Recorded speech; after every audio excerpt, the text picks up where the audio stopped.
On the fateful morning of May 31st, 1916, in the vast expanse of the North Sea, just off the Danish coastline, Rear Admiral Hugh Evan Thomas maintained his vigilant watch from the bridge of HMS Barham. Through the swirling tendrils of mist, the formidable German high seas fleet began to materialize, appearing almost spectrally, like an armada of gray phantoms emerging from the ethereal gloom. Under his command were 4 magnificent Queen Elizabeth-class battleships, at that time representing the pinnacle of British naval engineering.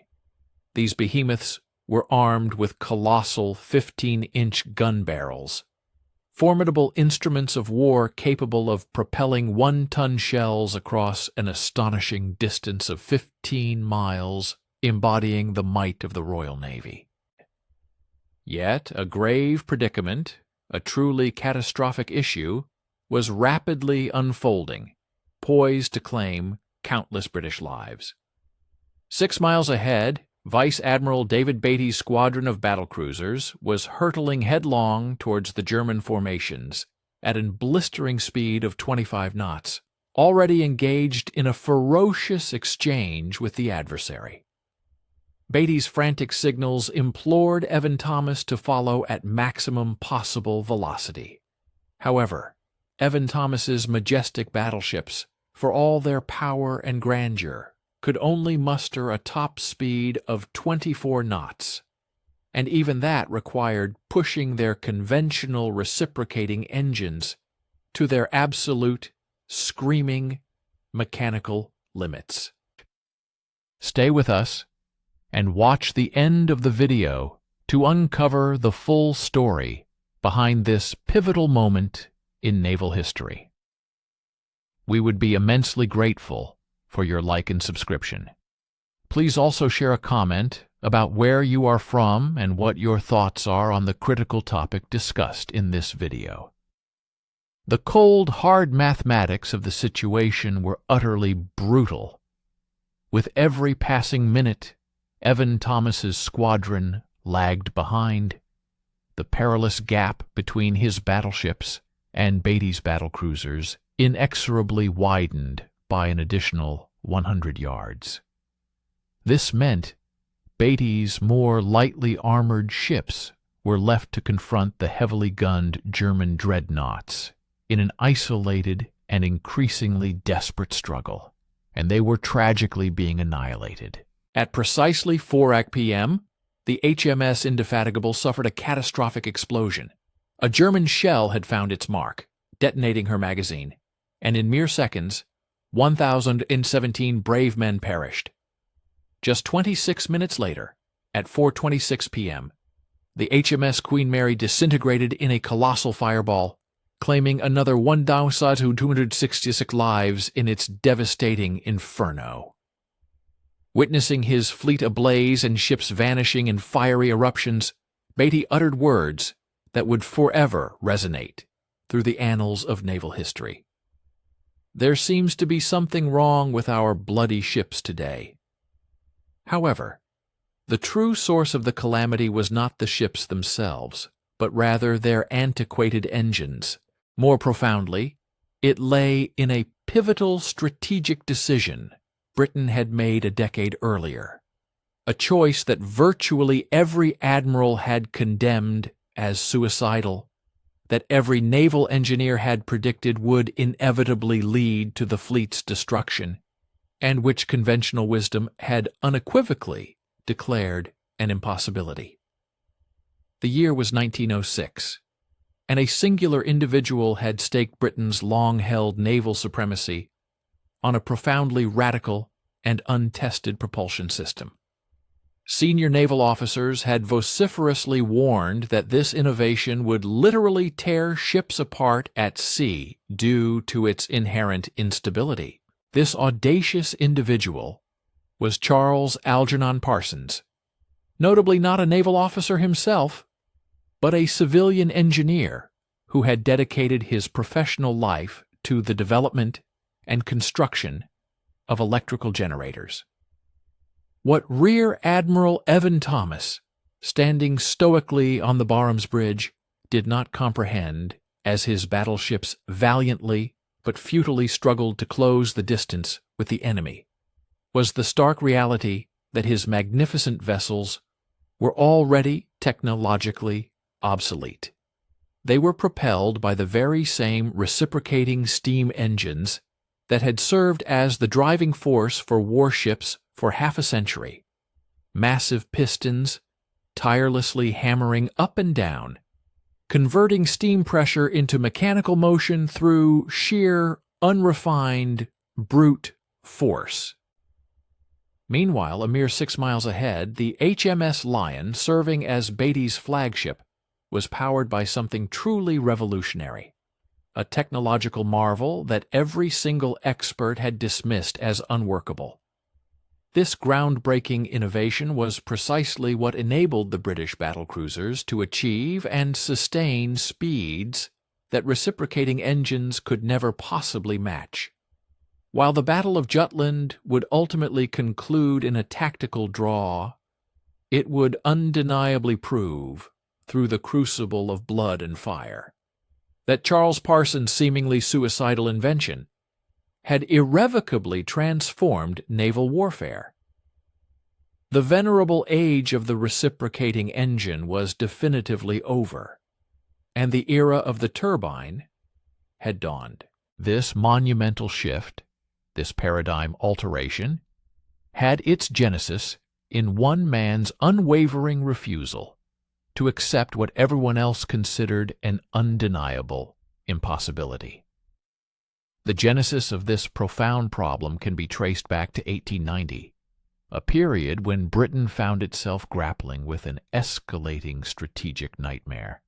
At that time, the Royal Navy indisputably ruled the waves, boasting a formidable fleet of 38 battleships, a numerical superiority unmatched by any other nation. Paradoxically, however, battleships were becoming progressively slower rather than faster, a concerning trend for a global naval power. The primary culprit behind this diminishing speed was identified as the reciprocating steam engine. This was the identical, fundamental technology that had propelled Britain's inaugural steam warships 6 decades prior. Steam generated from boilers forcefully pushed pistons vertically. These pistons, in turn, rotated a crankshaft, which then caused the ship's propellers to spin. While functional, this system suffered from severe and ultimately insurmountable limitations. The swiftest pre-dreadnought battleships of the era could barely exceed a top speed of 18 knots. Admiral Sir John "Jackie" Fisher, renowned as Britain's most aggressive and visionary naval reformer, meticulously calculated that in any large-scale fleet engagement, the slower force would be systematically and ruthlessly decimated. For Fisher, speed equated directly to survival, and ultimately, speed guaranteed victory. However, the reciprocating engines, despite all engineering efforts, had undeniably reached their inherent physical limits. Engineers exhaustively explored every conceivable avenue to enhance performance. They constructed increasingly larger engines only to discover that the added mass disproportionately increased the ship's displacement, thereby counteracting any speed gains by slowing the vessel down. They attempted to augment boiler pressure, but this inevitably led to a higher incidence of mechanical failures and dangerous structural stresses. They incorporated more cylinders into the engine designs, yet this complexity only served to breed unreliability and maintenance nightmares. By the turn of the century, in 1900, a stark consensus had emerged. 18 knots was universally accepted as the absolute maximum speed a battleship could ever hope to attain. The immutable laws of physics, it was believed, simply would not permit anything faster. Then a new and unsettling dynamic emerged with the burgeoning global arms race. In 1898, Germany embarked on an ambitious program to construct a modern battle fleet explicitly designed to challenge and ultimately usurp British naval supremacy. Kaiser Wilhelm II famously declared, with unwavering conviction, that our future lies on the water. Germany's newly commissioned battleships were meticulously engineered to match British speeds knot for knot, effectively nullifying Britain's long-standing numerical advantage if German vessels proved equally swift and capable. Admiral Fisher assumed the critical post of First Sea Lord in 1904. At 63 years old, he was a figure of immense temperament and undeniable brilliance, yet he was deeply plagued by the terrifying prospect that Britain stood on the precipice of losing its paramount naval dominance. Driven by this profound apprehension, he convened a highly secretive assembly, known as the Committee on Designs, with the singular objective of developing a revolutionary new class of battleship. The specifications laid forth were utterly unprecedented. The new warship was to be armed with 10 formidable 12-inch guns, effectively doubling the main armament of any existing battleship, incorporate heavy armor plating for superior protection, and most critically achieve an astonishing top speed of at least 21 knots, a full 3 knots faster than any battleship currently afloat anywhere in the world. The established engine manufacturers, when presented with these audacious requirements, unequivocally informed Fisher that such a feat was utterly impossible to achieve with the existing reciprocating engine technology. They projected that doubling the engine size would be necessary, a modification that would add an astronomical 2,000 tons of weight to the vessel. The resulting ship, they warned, would be prohibitively large, excessively expensive, and, more alarmingly, would likely shake itself apart from the colossal pistons hammering at such unprecedented high speeds.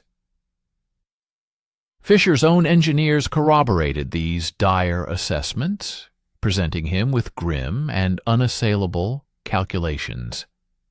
A reciprocating engine operating at its theoretical maximum speed would generate catastrophic vibrations throughout the ship's structure. One could vividly imagine a 500-ton piston assembly violently hammering up and down 75 times every minute. While at 18 knots, these vibrations were deemed manageable. Pushing the engine to 21 knots meant the oscillations could potentially crack the ship's very keel, shatter crucial bearing surfaces, and precipitate mechanical failures so severe they would inevitably leave the mighty warship dead in the water, a helpless target. Sir Henry Oram, the Admiralty's chief engineer, articulated the prevailing sentiment with stark bluntness. We've reached the absolute limits of what reciprocating machinery can do. If you genuinely desire 21 knots, you are in need of fundamentally different technology.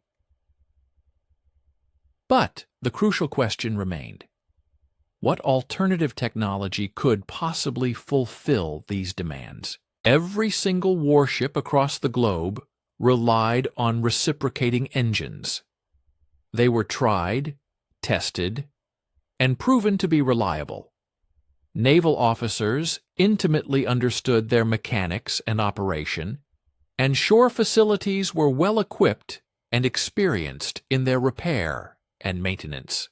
Transitioning to an experimental, unproven technology would represent an unfathomable gamble, effectively staking Britain's naval supremacy, the very bedrock of its vast empire, on machinery whose capabilities were largely unknown.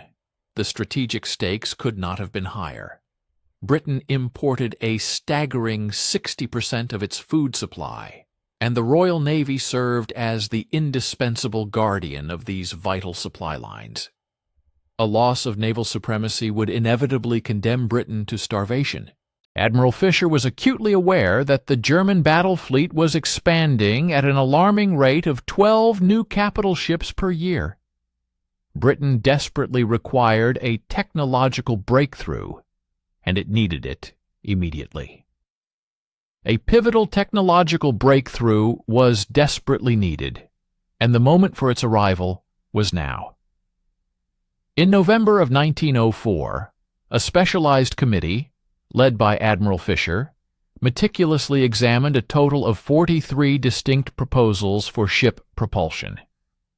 The vast majority of these submissions were merely refinements or variations of the established reciprocating engine designs of the era. However, every single one of these conventional concepts invariably fell short of the stringent 21-knot speed requirement without incurring prohibitive weight penalties, which would have severely compromised the vessel's other vital attributes. It was amidst this deadlock of conventional thinking that an unconventional name surfaced: Charles Parsons. Parsons himself was far from the archetype of a naval engineer. Indeed, he had never once conceived or drafted plans for a warship. His professional realm was primarily in the creation of electrical generators and various industrial machinery.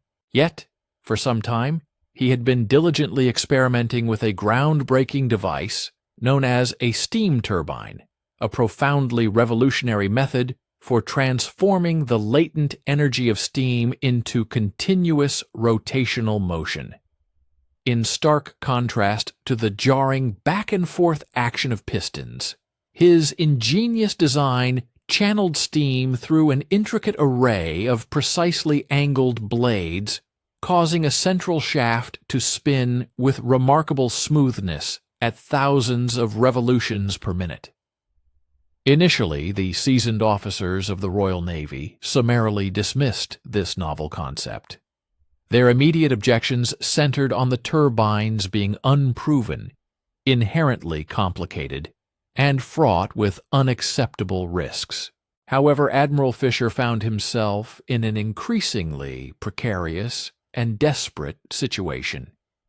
It was in this crucible of necessity that Charles Parsons was poised to demonstrate that, at times, an outsider, an amateur in the field, possesses the unique vision to discern solutions that elude the collective wisdom of established experts.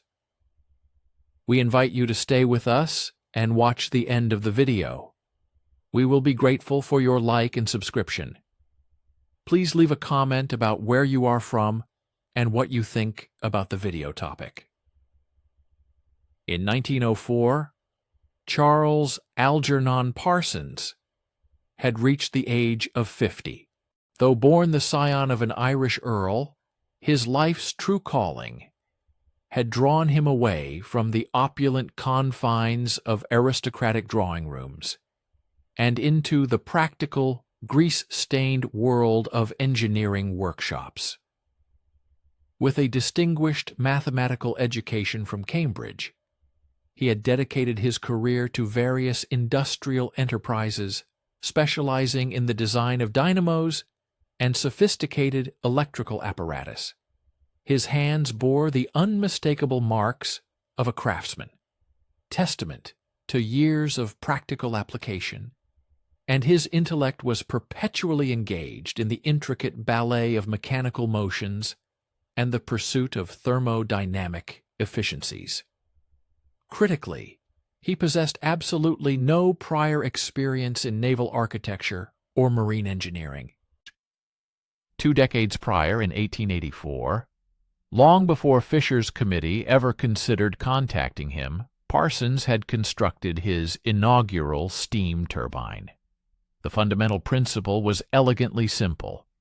Instead of harnessing steam pressure to drive pistons in a reciprocal fashion, his innovation directed the steam through meticulously crafted blades affixed to a rotating shaft. The dynamic, kinetic energy of the steam imparted immense rotational velocity to these blades, achieving speeds of up to 18,000 revolutions per minute. The result was a complete absence of the hammering vibrations and linear motion characteristic of older engines, replaced instead by an unblemished, continuous rotation. The prevailing engineering establishment met his ideas with derision. The esteemed institution of mechanical engineers notably rejected his early academic submissions. One particularly dismissive reviewer famously articulated, "Mr. Parsons' turbine is an interesting toy, but it will never replace the reliability and power of reciprocating engines for serious applications." Undeterred by this professional scorn, Parsons steadfastly pursued his vision. He founded his own enterprise, C.A. Parsons and Company, and strategically concentrated on the burgeoning field of electrical generation. His turbines proved ideally suited for the task of spinning generators at the constant, elevated speeds required for power production. By the turn of the century, in 1900, he had successfully overseen the installation of his turbine technology in numerous power stations throughout Britain, transforming his company into a highly profitable venture. Yet, Parsons harbored an even grander ambition, a profound conviction that turbines held the potential to utterly revolutionize marine propulsion. The formidable challenge, however, lay in persuading anyone to embrace this radical shift. To concretely demonstrate his concept, in 1894, he commissioned the construction of a 100-foot yacht, christened Turbinia, intended as a tangible proof-of-concept vessel. From an external perspective, she appeared rather ordinary, but concealed beneath her deck resided a truly revolutionary propulsion system, a Parsons steam turbine, capable of generating an astonishing 2,000 horsepower. This power drove 3 propeller shafts at velocities that conventional reciprocating engines could simply never hope to attain. On the 26th of June, 1897, Parsons executed an act of sheer audacity, Queen Victoria's Diamond Jubilee Naval Review, an unparalleled spectacle featuring 165 warships symbolizing the formidable might of the British Empire, was underway at Spithead. The event was strictly by invitation only, and Parsons, conspicuously lacking an official summons, brazenly gate-crashed the grand celebration. Suddenly, Turbinia materialized amidst the majestic, anchored warships, her turbine emitting a high-pitched scream and spray arcing dramatically from her bow. She rapidly accelerated to an astounding 34 knots, a speed unprecedented for any vessel globally. The Royal Navy promptly dispatched patrol boats to intercept the intruder, but they could only muster a maximum speed of 27 knots.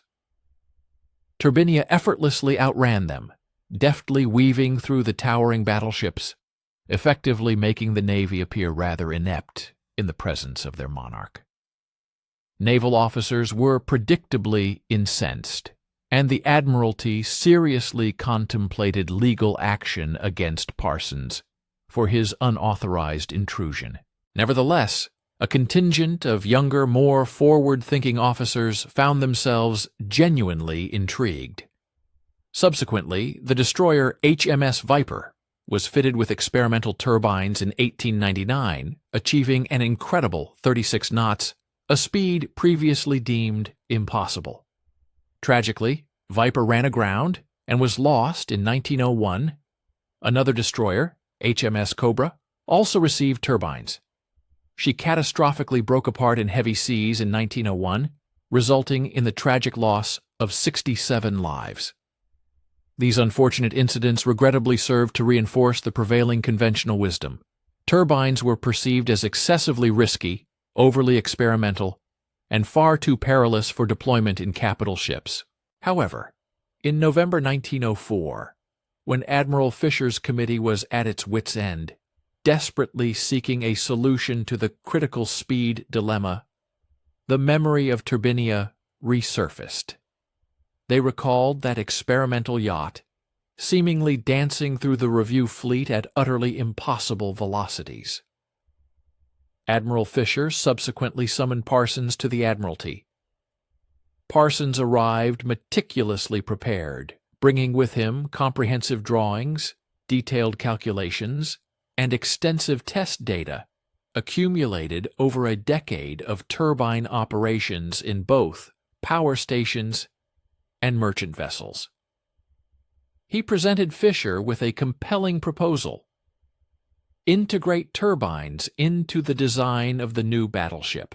He argued that these engines would be significantly lighter than their reciprocating counterparts, produce far less vibration, necessitate fewer crew members, and most crucially, they would reliably deliver the coveted 21 knots. Fisher's cadre of senior officers reacted with utter dismay. "It's suicide," vehemently declared Admiral Reginald Custance. "We will be entrusting the most formidable warship ever constructed to the caprice of unproven machinery. Should the turbines fail during combat, the vessel will be rendered utterly defenseless." Yet, Parsons possessed one irrefutable argument that effectively quelled the objections. He offered to personally guarantee the performance of the turbines. Should they fail to meet the stipulated specifications, he pledged to replace them entirely at his own considerable expense. This was a monumental wager, valued at hundreds of thousands of pounds, representing the entirety of his personal fortune. Fisher observed this civilian engineer, willing to stake his financial ruin on the veracity of his own invention. Then his gaze shifted to the escalating German naval threat emerging across the North Sea. "Build it!" Fisher commanded decisively. Parsons promptly returned to his factory in Newcastle upon Tyne. He now faced an almost inconceivable timeline of just 16 months to meticulously design, construct, and rigorously test the turbines destined for the new battleship, HMS Dreadnought. The deadline was nothing short of insane. The stakes were nothing less than Britain's enduring naval supremacy. The pressure was truly crushing, and the challenges confronting him were immense. A typical power station turbine operates at a constant speed, humming placidly, for months on end. In stark contrast, a battleship turbine would need to accelerate from a complete standstill to full power within mere minutes, expertly manage rapid fluctuations in speed, reverse direction with agility, and crucially withstand the punishing rigors of battle damage. Parsons had, until this point, never undertaken a project remotely approaching the scale or complexity required for this naval application. He meticulously calculated the gargantuan power requirements. A staggering 23,000 shaft horsepower would be necessary to propel an 18,000-ton battleship through the water at a formidable 21 knots.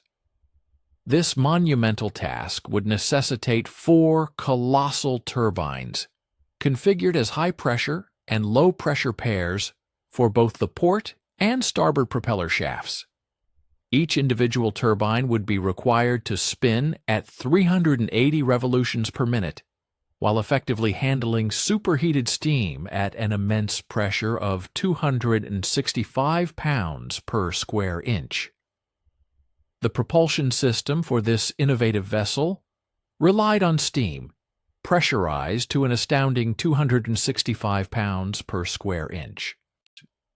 The very essence of the turbine's efficiency lay in the meticulous design of its blades. Parsons dedicated countless hours to experimentation, meticulously refining hundreds of different configurations. He painstakingly tested a myriad of angles, explored various materials, and adjusted the spacing between blades. His research revealed that if the blades were positioned too steeply, the steam would not flow with optimal efficiency, thereby reducing power output. Conversely, if the blades were too shallow, they would fail to extract sufficient energy from the steam. These critical tolerances were calibrated to within mere thousandths of an inch, underscoring the extraordinary precision required for the project's success. In April 1905, a pivotal moment arrived as Parsons conducted the inaugural test firing of his first turbine within the confines of his own workshop. The sheer scale of the rotor assembly was impressive, weighing a substantial 50 tons, a formidable steel drum adorned with precisely milled blades. He initiated the process of bringing the turbine up to speed gradually, vigilantly monitoring for any signs of vibration. At 100 revolutions per minute (RPM), the system appeared remarkably stable. However, as the speed increased to 200 RPM, the entire building began to experience noticeable tremors. By 300 RPM, a palpable sense of apprehension was evident among his engineers. Undeterred, Parsons pushed the turbine to its full operational speed of 380 RPM. The resulting noise was deafening, and the turbine housing glowed a vivid red due to the intense heat of the steam. Yet, the vibration remained remarkably minimal, significantly less than that produced by a conventional reciprocating engine. Parsons diligently monitored critical parameters such as bearing temperatures, steam flow, and power output, confirming that all readings were well within specified limits. He subjected the turbine to rigorous endurance tests, operating it for 6 continuous hours, then extending the trial to 12, and finally to a full 24 hours. Through these trials, he conclusively demonstrated a level of reliability that no reciprocating engine could possibly rival. However, an unforeseen challenge emerged, a problem that no one had initially anticipated: the issue of reversing the propulsion. Battleships, by their very nature, require the capability to reverse at high speeds for a multitude of operational necessities, including intricate docking procedures, precise tactical maneuvering during engagements, and critical emergency stops. Traditional reciprocating engines could achieve this reversal with relative simplicity, merely by altering the direction of piston motion. Turbines, however, are designed to spin in a singular direction. This fundamental characteristic presented a significant engineering hurdle. Parsons' ingenious, albeit radical solution involved the installation of entirely separate turbines specifically dedicated to reverse operation. This meant that each ship would ultimately be equipped with a total of 8 turbines, 4 for forward propulsion, and 4 exclusively for reversing. This complex and undeniably expensive arrangement introduced a level of sophistication that understandably caused considerable apprehension among naval officers who tended to favor simpler, more established technologies. After 2 or 3 paragraphs, ask us to stay with us and watch the end of the video. We will be grateful for your like and subscription. Write a comment about where you are from and what you think about the video topic. In August 1905, Admiral Sir William May paid a visit to Parsons' factory to personally inspect these groundbreaking turbines. He observed the colossal rotors in motion, listened intently to their smooth, consistent hum, and felt the almost imperceptible vibration they produced. Then he posed the question that had, until that point, been on everyone's mind but left unvoiced. What would be the consequence if a blade were to fracture while operating at full speed? Parsons calmly elucidated that the breakage of a single blade would inevitably lead to a critical imbalance within the turbine. This imbalance would, in turn, cause the turbine to vibrate with extreme violence. In the direst scenario, the entire assembly could potentially disintegrate, sending dangerous shrapnel hurtling through the ship's hull, a catastrophic event that could conceivably lead to the vessel's sinking. "That is precisely what I surmised," May responded, his voice betraying a hint of concern. "You are effectively asking us to place our absolute trust in these blades that will be entirely concealed once installed, that cannot be inspected during operation, and that will be spinning at hundreds of revolutions per minute to never, under any circumstances, fail." "Yes," Parsons affirmed simply, his gaze unwavering. "That is precisely what I am asking." May regarded him with an intense, prolonged stare. "That is utterly insane, he declared. "No, Admiral," Parsons replied with a quiet conviction. "What is truly insane is the prospect of losing the naval arms race simply because we are too afraid to embrace innovation." The turbines were subsequently dispatched to Portsmouth Dockyard in October 1905, where the formidable HMS Dreadnought awaited their arrival. The date was December 2, 1905. At Portsmouth Royal Dockyard, HMS Dreadnought rested in dry dock, approximately 90% complete. She was a truly colossal vessel, measuring an impressive 526 feet in length and bristling with a formidable array of 10 12-inch guns housed within 5 revolutionary turrets. Her appearance was unlike anything the naval world had ever witnessed, and she was on the verge of receiving the most controversial machinery ever to be installed in a warship. The installation of the turbines was officially scheduled for December 5th. However, on December 3rd, a delegation of senior officers, led by Admiral Lord Charles Beresford, arrived at Portsmouth. Beresford, a staunch traditionalist and a bitter rival of Fisher's, firmly believed that the turbine experiment represented a reckless gamble with the lives of British servicemen.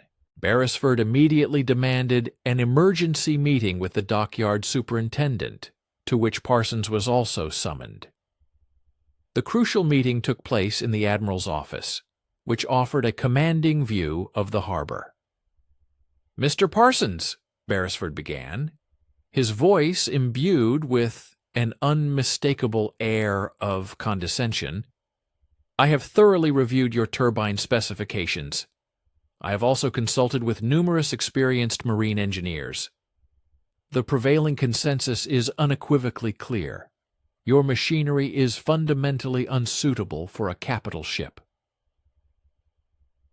Parsons maintained a steady composure. "May I inquire as to the specific technical objections that have been raised?"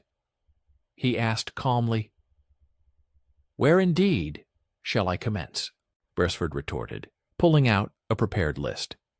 "Firstly, turbines are incapable of quick reversal. In a fleet engagement, every second is critical. Your overly complex reversing system will inevitably compromise our tactical flexibility." The reversing turbines, in fact, demonstrate a faster response time than reciprocating engines, Parsons countered confidently. "We have meticulously measured their response capabilities." "Secondly," Beresford interjected, cutting him off, "turbines exhibit inefficiency at lower speeds. A battleship typically spends the majority of its operational time cruising, not sprinting.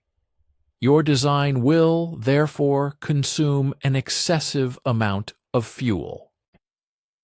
We have specifically addressed that concern with the inclusion of the low-pressure turbine stage, Parsons explained.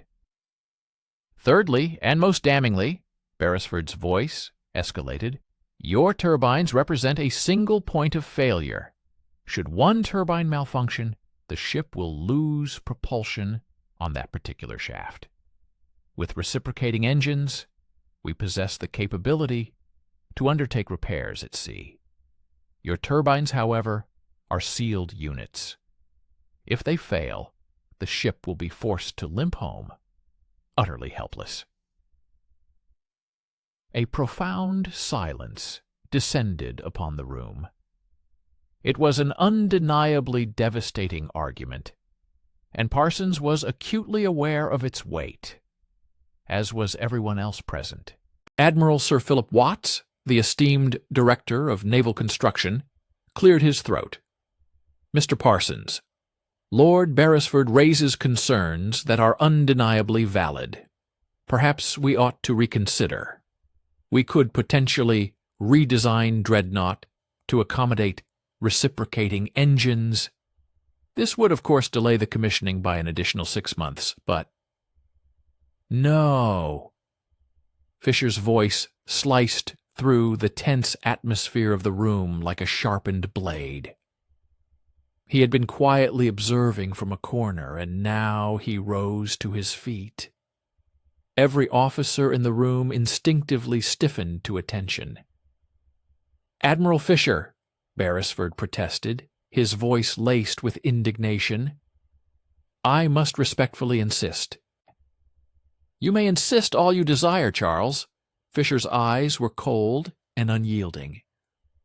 But I am the First Sea Lord, and this ultimately is my decision. The turbines are to be installed. This is sheer madness. Beresford's face flushed a deep red with anger.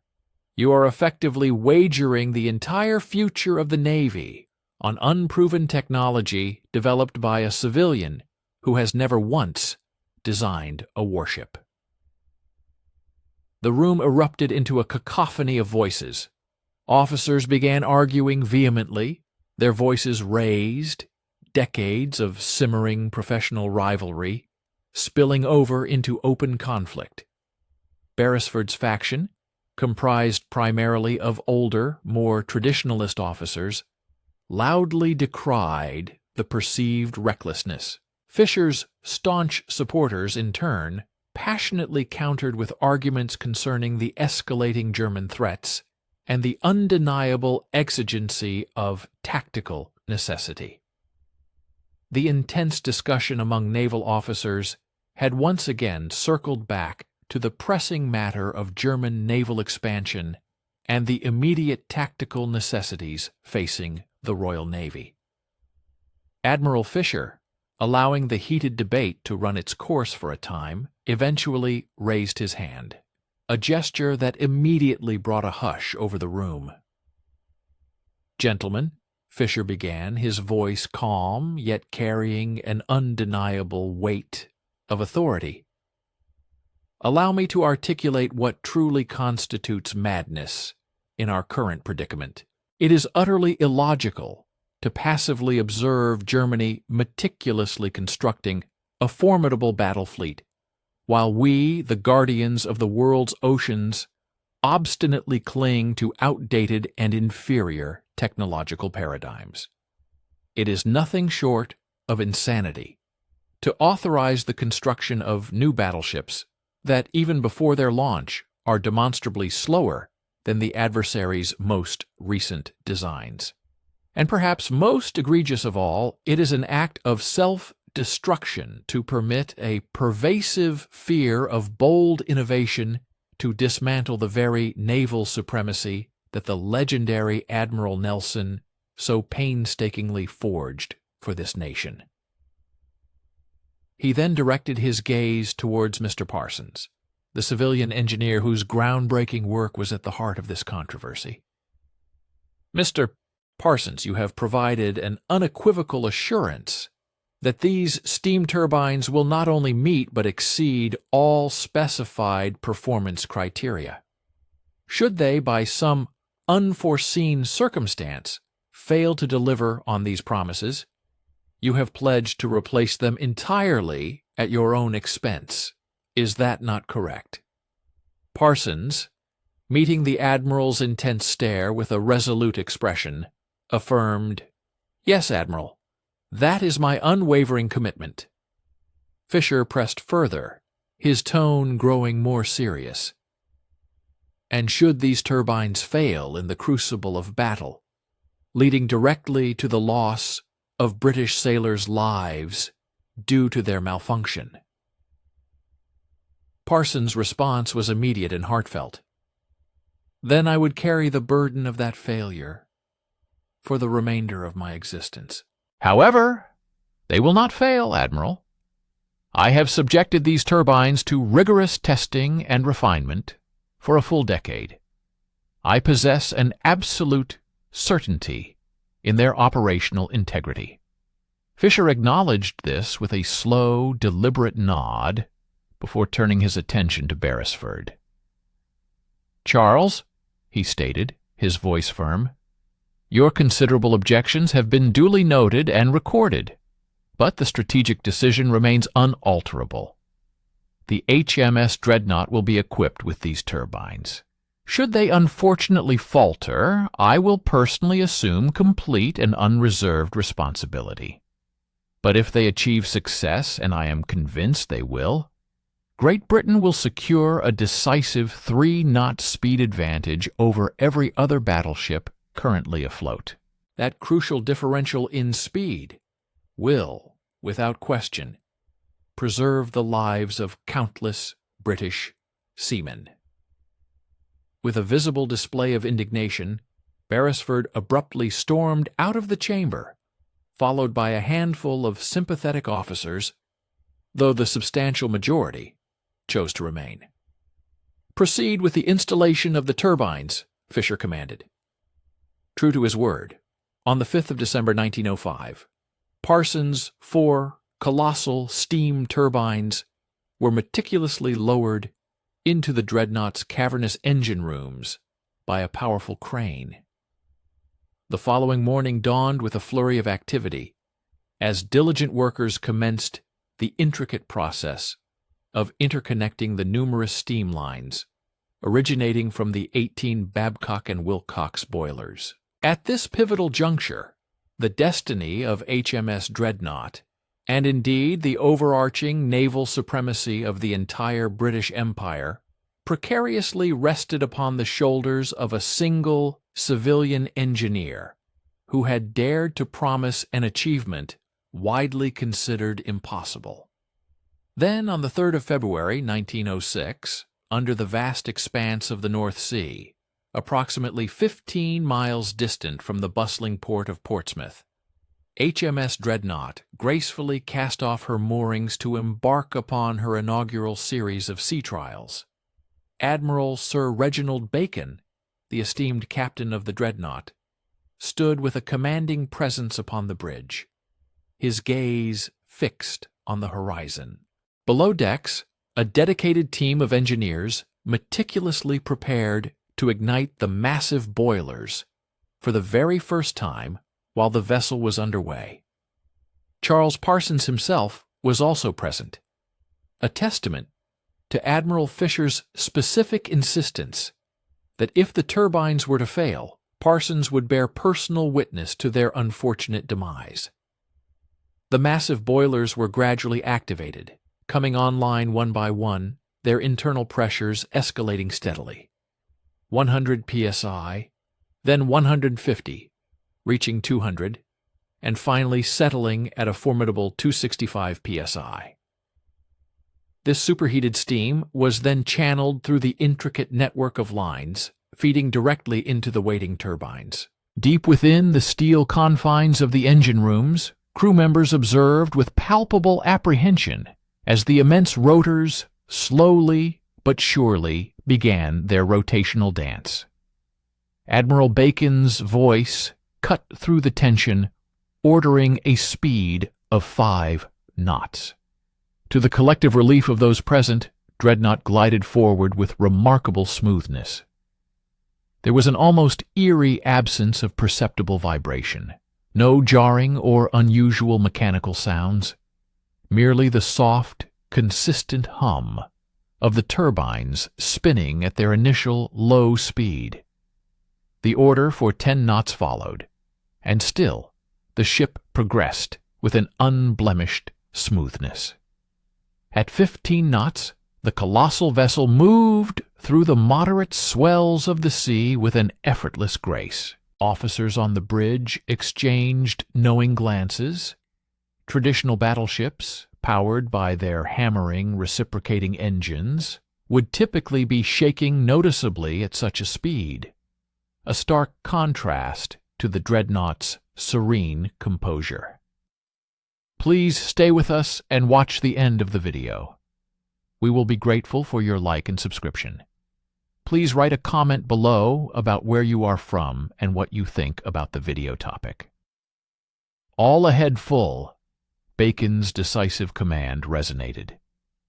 The engine room telegraph rang out, signaling the maximum power requirement. Engineers responded by opening the throttles wide, unleashing a torrent of superheated steam that screamed through the turbine blades at full, unbridled pressure. The massive rotors accelerated rapidly, reaching an impressive 380 revolutions per minute.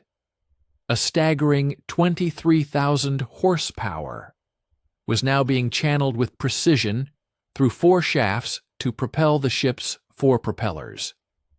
Dreadnought surged forward, a powerful testament to modern engineering. Bacon intently watched the speed indicator climb.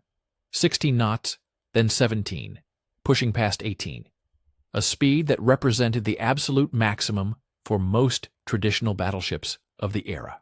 Yet, the needle continued its ascent.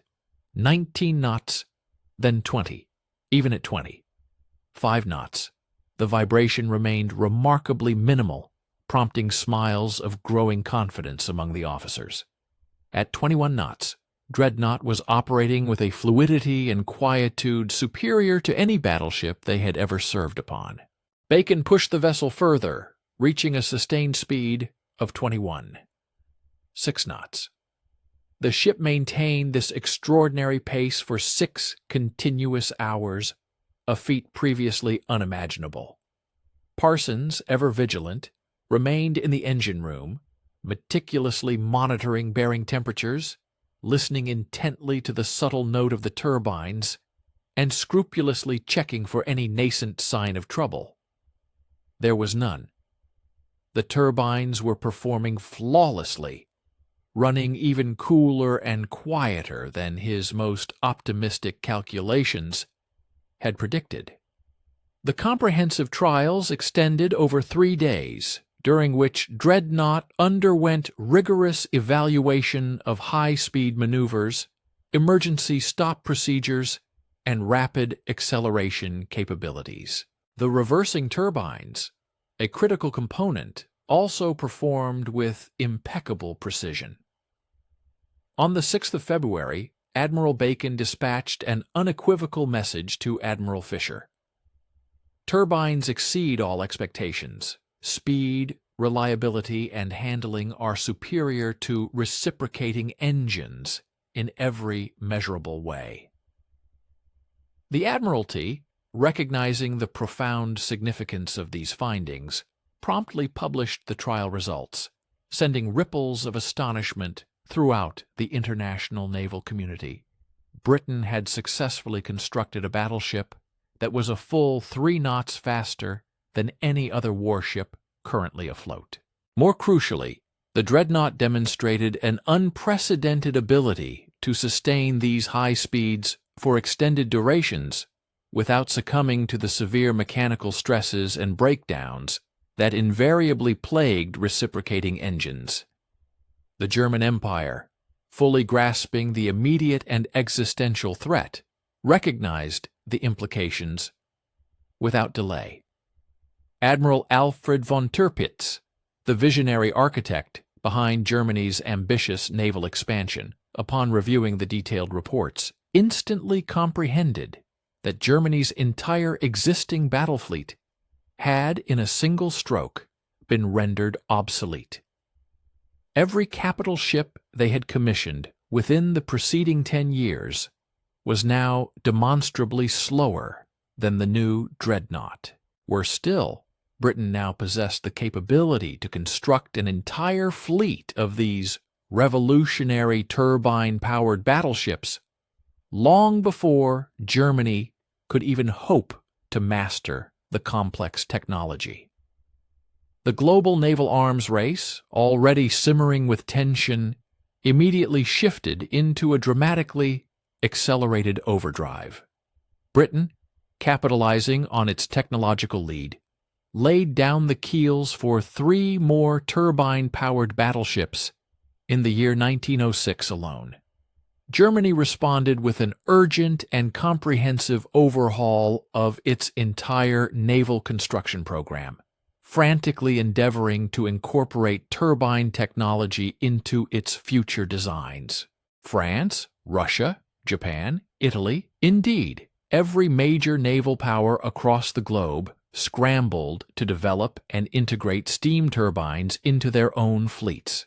This sudden and profound technological gap created a glaring strategic vulnerability for any nation that lagged behind. In 1907, a perceptive German naval officer, Commander Wolfgang Wegener, articulated this new reality in a confidential report, stating, "The British turbine advantage is devastating. In any future fleet engagement, they possess the unassailable ability to dictate the range and timing of combat.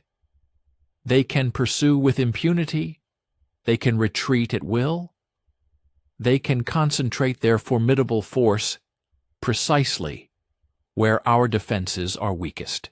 Unless we can effectively match their turbine technology, we cannot realistically hope to achieve victory in a major surface action."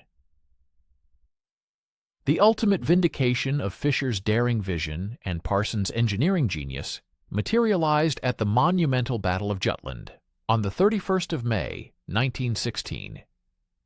Vice Admiral David Beatty, commanding the British battlecruiser fleet, presided over 6 turbine-powered warships, each capable of an astounding 25 knots. When German battlecruisers were sighted at precisely 3:30 p.m., Beatty's squadron, without hesitation, charged forward at full, sustained speed. This relentless, high-speed chase covered an astonishing distance of 60 miles.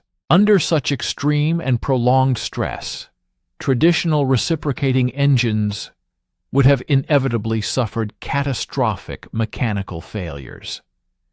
Yet Beatty's turbines ran with unwavering performance. Admiral Reinhard Scheer, who commanded the German High Seas Fleet during the engagement, later conceded in his official report, "The British advantage in sustained high-speed operation was undeniably decisive. Our battlecruisers found themselves unable to escape, and our battleships were simply incapable of closing the range. The English turbine technology bestowed upon them a tactical flexibility that we possessed no effective means to counter."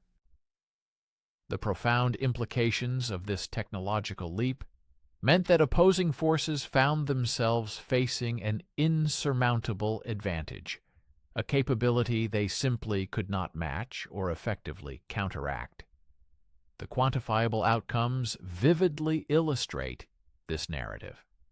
Across 11 significant naval surface engagements occurring between 1906 and 1918, British warships, propelled by their advanced turbine systems, consistently achieved their strategic objectives in a remarkable 73% of encounters when pitted against adversaries reliant on older reciprocating engine technology. This stark disparity clearly demonstrated that a superior speed capability translated directly into decisive success on the battlefield. However, the most far-reaching consequences were felt at the strategic level. Over the period from 1907 to 1918, Germany constructed a total of 22 battleships of the revolutionary dreadnought type, whereas Great Britain, leveraging its turbine innovation, managed to build an impressive 33. This turbine technology was instrumental in enabling Britain to not only maintain a substantial numerical superiority, but also to ensure that Germany perpetually struggled to develop comparable speed capabilities for its own fleet. Consequently, by 1918, the formidable German high seas fleet largely remained confined to port, exhibiting a profound reluctance to risk a definitive confrontation with the swifter and technologically superior British naval forces. Admiral John Jellicoe, who commanded the British Grand Fleet during the pivotal Battle of Jutland, articulated these advantages with clarity in his 1919 memoirs. He observed that the turbine-powered dreadnoughts bestowed upon Britain a suite of tactical benefits that the older, reciprocating engine designs could never hope to replicate. He recounted how, in conditions of tumultuous heavy seas, where conventional battleships were compelled to significantly reduce their speed to avert severe mechanical strain and potential damage, the British turbine-equipped vessels effortlessly sustained their maximum velocities. Similarly, during protracted naval operations that demanded extended periods at sea, reciprocating engines frequently necessitated intermittent rest periods for essential maintenance and cooling, a critical vulnerability that turbine systems did not share. Parsons turbines, in contrast, could run continuously, demonstrating unwavering performance and reliability. Admiral Jellicoe affirmed that the exceptional dependability and operational efficiency that Charles Parsons had so confidently promised back in 1905 were unequivocally validated through every rigorous operational test and real-world deployment. The profound human cost, though more challenging to precisely measure, was undeniably substantial. Expert naval historians have estimated that the enhanced tactical flexibility enjoyed by British forces, a direct consequence of their superior speed, was instrumental in preserving approximately 2,800 British lives throughout the entirety of World War I. This crucial advantage empowered British commanders to dictate the terms of engagement, meticulously control battle ranges, and skillfully maneuver to avoid entering into disadvantageous tactical situations. German Admiral Reinhard Scheer offered a particularly stark assessment in a 1919 interview, declaring unequivocally, "We lost the naval war in 1906 when dreadnought proved turbines worked. We spent 12 years trying to catch up. We never did." This powerful statement underscores the reality that the turbine technology did not merely contribute to winning individual battles. It fundamentally decided the naval arms race well before the first shot of the global conflict was ever fired. We invite you to stay with us and watch the end of this video. We would be grateful for your like and subscription. Please also consider leaving a comment below about where you are from and what you think about the video topic. Charles Parsons, a man of profound engineering genius, was notably indifferent to personal accolades or public glorification. When King Edward II personally visited the revolutionary dreadnought in 1906 and extended the prestigious offer of a knighthood in recognition of Parsons' monumental contribution to British naval power, Parsons humbly declined the honor. He had, in fact, already received a knighthood in 1911 for his pioneering achievements in the field of electrical generation. His singular focus remained not on acquiring additional titles, but rather on the relentless pursuit of improving the efficiency and performance of his groundbreaking turbine designs.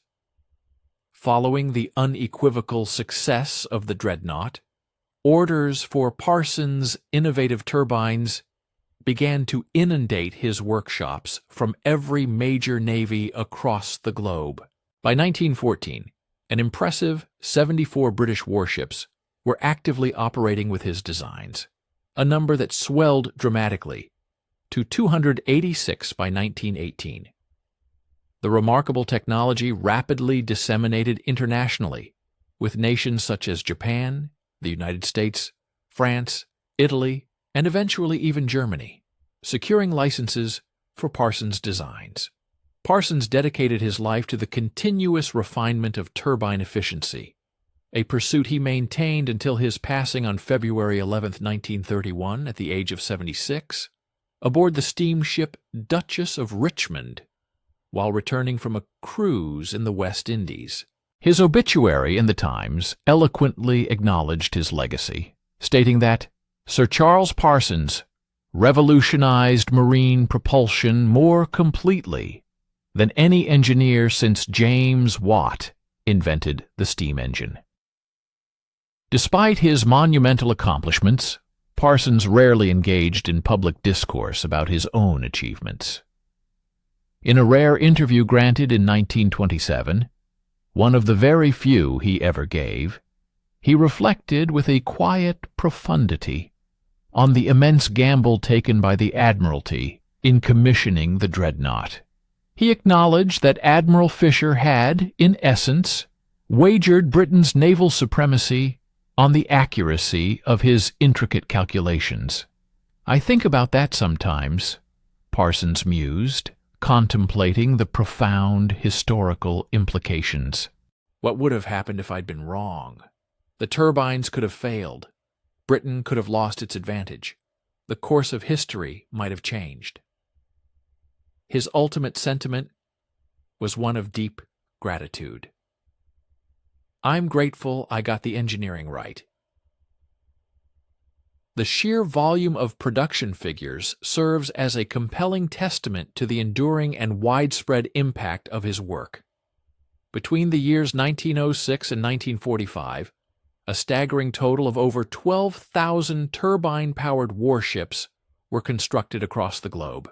Remarkably, Parsons' original design principles, which meticulously harnessed the controlled flow of steam across precisely angled blades to generate smooth, continuous rotational power, continue to form the fundamental basis of modern naval turbines, remaining virtually unchanged.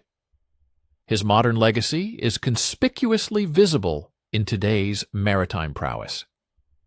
Every nuclear-powered aircraft carrier currently in operation employs steam turbines that are direct descendants of Parsons' foundational principles.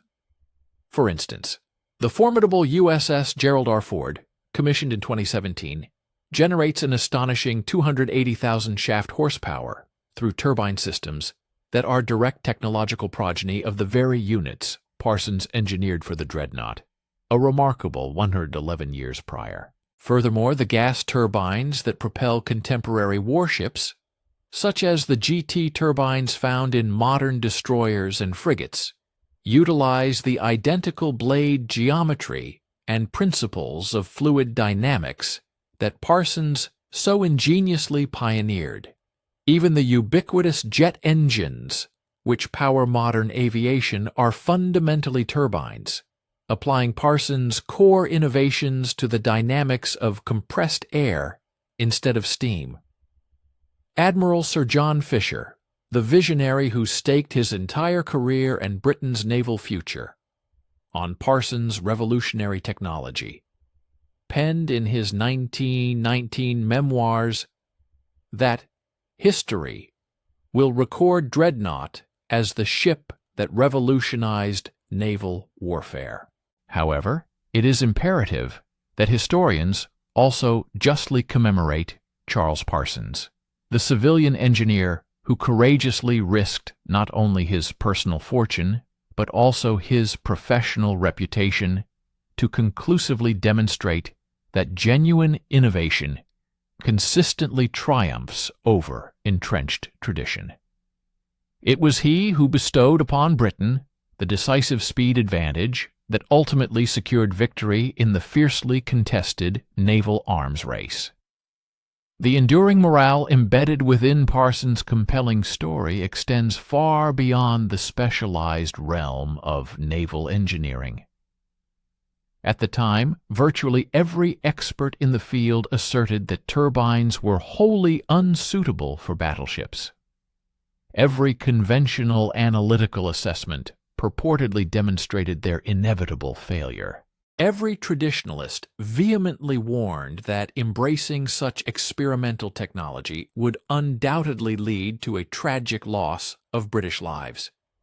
Yet, Charles Parsons achieved unparalleled success precisely because he resolutely disregarded what everyone knew was impossible. He conducted his research with rigorous testing, executed his calculations with unwavering precision, and possessed the profound courage to stake absolutely everything on the integrity and brilliance of his own engineering acumen. The turbine modification he championed did not merely boost battleship speed by an impressive 17%. It simultaneously eliminated debilitating vibration, dramatically improved overall reliability, significantly reduced crew requirements, and, most critically, forged a technological advantage that fundamentally reshaped the landscape of naval warfare for the ensuing century. Sometimes the truly perilous decision is not the act of embracing a calculated risk, but rather the stubborn refusal to innovate when the world around you is undergoing profound and inescapable transformation. Charles Parsons grasped this fundamental truth with exceptional clarity, and it was largely because one extraordinary engineer refused to accept the impossible that Britain ultimately ruled the waves.